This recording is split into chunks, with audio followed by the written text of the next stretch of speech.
దేవుని నామానికి స్తోత్రాలు. మీ అందరికి నా వందనాలు. పరిశుద్ధ గ్రంథంలో నుండి దేవుని యొక్క వాక్యాన్ని ఇప్పుడు మనం ధ్యానించుకుందాం. యోబు గ్రంథము 8వ అధ్యాయం 7వ వచనం. అప్పుడు నీ స్థితి మొదట కొద్దిగా ఉండినను తొదను నీవు మహాభివృద్ధి పొందుదువు. చాలండి.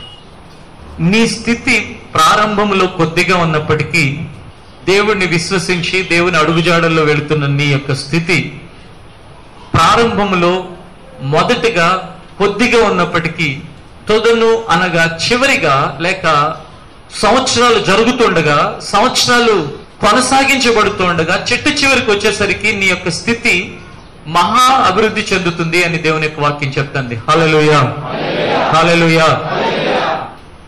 ఈ స్థితి కొద్దిగా ఉండటం ఏంటి, మహాభివృద్ధి చెందటం ఏంటి? స్థితి అంటే వాళ్ళు చాలా ఉన్నతమైన స్థితిలో ఉన్నవాళ్ళు అని అంటూ ఉంటారు సమాజంలో. అంటే సమాజం ఎప్పుడు కూడా స్థితి అనే దానిని దేనిని బట్టి లెక్క వేస్తూ ఉంటారంటే డబ్బును బట్టి స్థితిని లెక్క వేస్తూ ఉంటారు. స్థితి అనే దానిని సమాజంలో దేనిని బట్టి లెక్క వేస్తారంటే పొలములను బట్టి, లేక వాళ్ళ యొక్క సమాజంలో సామాజిక వర్గాలను బట్టి, వాళ్ళ యొక్క పరిస్థితులను బట్టి వాళ్ళ స్థితి ఏంటి అనే దాన్ని లెక్క వేస్తూ ఉంటారు. కానీ బైబిల్ దేవుడు ఆయన స్థితి అనే దాన్ని ఎలా లెక్క కడుతుంటాడంటే, క్షమించే నీ యొక్క మనస్తత్వం మొదట కొద్దిగా ఉన్నా, ప్రేమించే మనస్తత్వం నీ యొక్క జీవితంలో మొదట కొద్దిగా ఉన్నా, విశ్వాసం అనే నీ స్వభావం మొదట కొద్దిగా ఉన్నా, దేవుని కొరకు ఎదురు చూడటం అనగా నిరీక్షణ అనే స్థితి కొద్దిగా ఉన్నా, అది సంవత్సరాలు జరుగుతుండగా మహా అభివృద్ధిని చెందిస్తాడు అనేది ఇక్కడ మనం అర్థం చేసుకోవాల్సిన విషయం.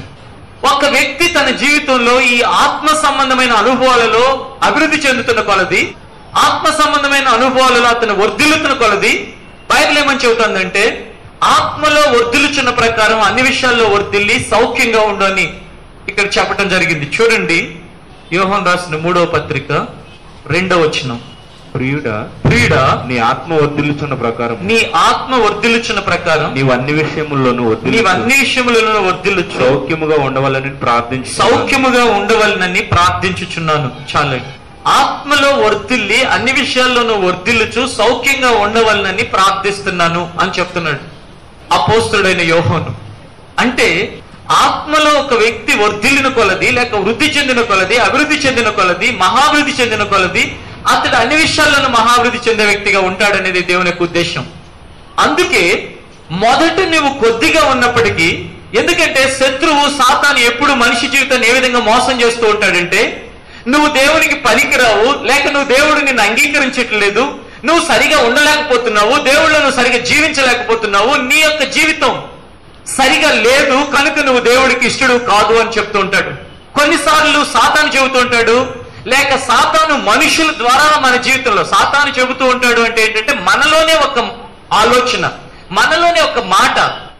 అలాగే మరికొన్నిసార్లు నీ కుటుంబస్తులతో నీ జీవితం తొందర చేయబడుతూ ఉంటుంది. కొందరు జ్ఞానం లేకుండా ఎలా ప్రవర్తిస్తుంటారంటే, వాళ్ళు ఒక 20 సంవత్సరాల నుండి దేవుడు నమ్ముకున్నారు అనుకోండి, ఆ ఇంట్లో ఉన్న ఇంకొకరు 2-3 సంవత్సరాలు అయిందనుకోండి నమ్ముకుని, 20 సంవత్సరాల వాళ్ళు ఎలా ఆత్మలో ముందుకు వెళుతున్నారో, ఆసక్తిలో ముందుకు వెళుతున్నారో, విశ్వాసంలో ముందుకు వెళుతున్నారు, వీళ్ళు కూడా అలా ఉండాలని ప్రయత్నం చేస్తారు.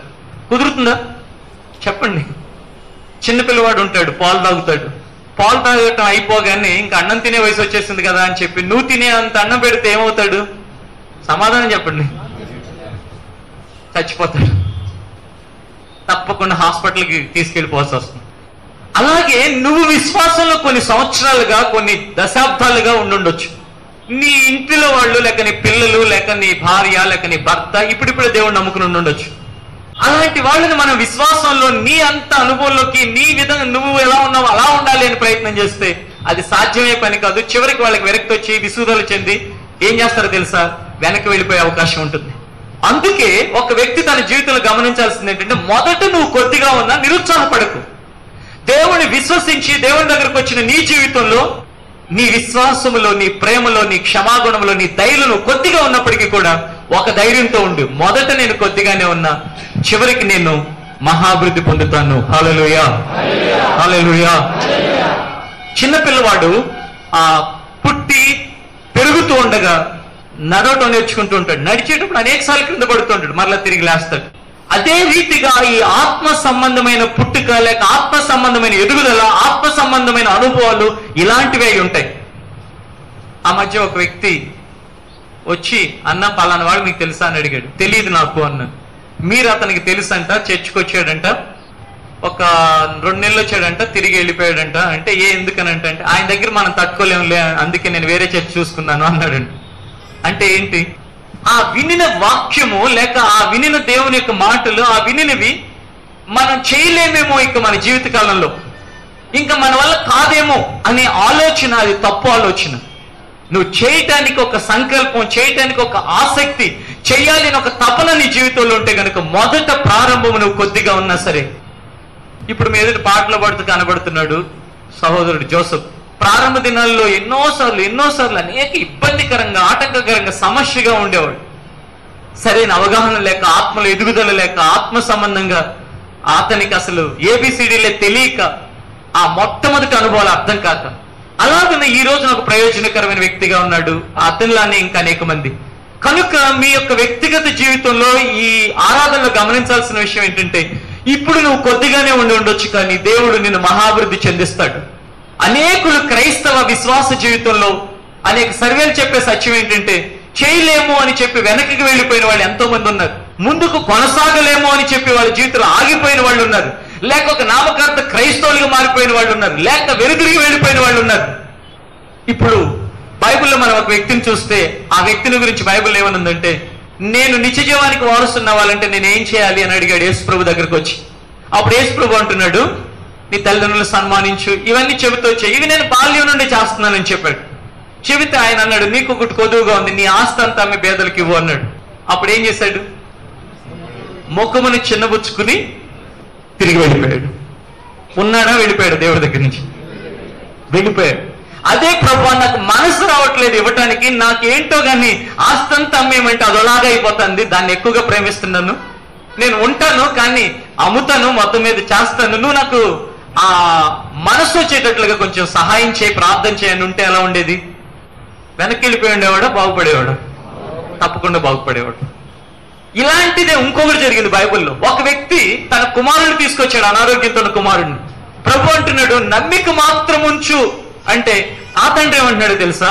అపనమ్మిక రాకుండా నాకు సహాయం చేయని అడుగుతున్నాడు. ఎంత బాగుంది అక్కడ. నువ్వు నమ్మిక ఉంచు అని చెప్తుంటే, నాకు అపనమ్మకం రాకుండా చేయి ప్రభా అని అడిగాడు. అలాగే ఈ యవనస్తుడు ఈ డబ్బంతా అమ్మి నేను పేదలకు ఇవ్వటానికి మనసు రావట్లేదు, నా కోసం ప్రార్థన చేయి, నాకు సహాయం చేయని ప్రభుని అడిగితే ఎంతో బాగుండేది. అలాగే మొదట నీ స్థితి కొద్దిగా ఉన్నప్పటికీ, తల్లిదండ్రులైన మీ పిల్లల విషయంలో, లేక భర్తలైన వాళ్ళు మీ భార్యల విషయంలో, భార్యలైన వాళ్ళు మీ భర్తల విషయంలో, వాళ్ళని తొందర చేయకుండా వాళ్ళ యొక్క జీవితంలో సంవత్సరాలు జరుగుతుండగా నువ్వు మెల్లమెల్లగా కొద్ది కొద్దిగా నువ్వు ఆత్మలో, దేవునిలో నీ స్థితి కొద్దిగా ఉన్నా నువ్వు అభివృద్ధి చెందటానికి ముందు కొనసాగాలి, దేవుడు నిన్ను ముందు కొనసాగిస్తాడు అని ప్రోత్సహించండి. అప్పుడు వాళ్ళు ఏమవుతారంటే ఇంకా ముందుకు వెళ్ళి ఒక రోజున వాళ్ళు మహాభివృద్ధి చెందిన వ్యక్తులుగా వాళ్ళ జీవితంలో తీర్చిదిద్దబడతారు. కనుక నీతిమంతుని ఎప్పుడు కూడా దేవుడు విడిచిపెట్టాడు.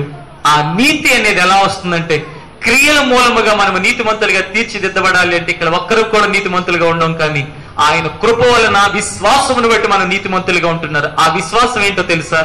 ఎప్పుడైనా నన్ను దేవుడు ముందుకు తీసుకువెళ్తాడు, నన్ను ఆయనకి ఇష్టరాలుగా చేస్తాడు, ఇష్టడుగా చేస్తాడు, ఆయనలో నేను ఒక నూతన పరచబడిన వ్యక్తిగా, ఆయనలో సమూలమైన మార్పు కలిగిన వ్యక్తిగా, నేను ఎలా అయినా సరే అభివృద్ధి చెందిన వ్యక్తిగా నేను ఉంటాను అనే నీ విశ్వాసము దేవునిలో ఏం చేస్తుందో తెలుసా? నీతిగా ఎంచబడుతుంది. అనేక మంది జీవితంలో ఈ అనుభవాలు అనేవి లేకుండా జీవితంలో నిరాశ పడిపోయి, కృంగిపోయి, ఆందోళన పడిపోయి దేవునికి ప్రయోజనకరమైన సాధనాలుగా ఉండకపోవటం చాలా దుఃఖకరమైన, శోచనీయమైన విషయం.